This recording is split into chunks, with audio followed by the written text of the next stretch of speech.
Hi, in front of me is POCO C55 and today I would like to show you how you can manage autocorrection.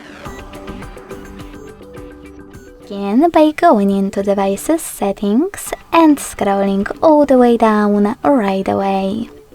When you're ready, tap on Additional Settings. Following that, select Languages and Input, Manage Keyboards and Gboard.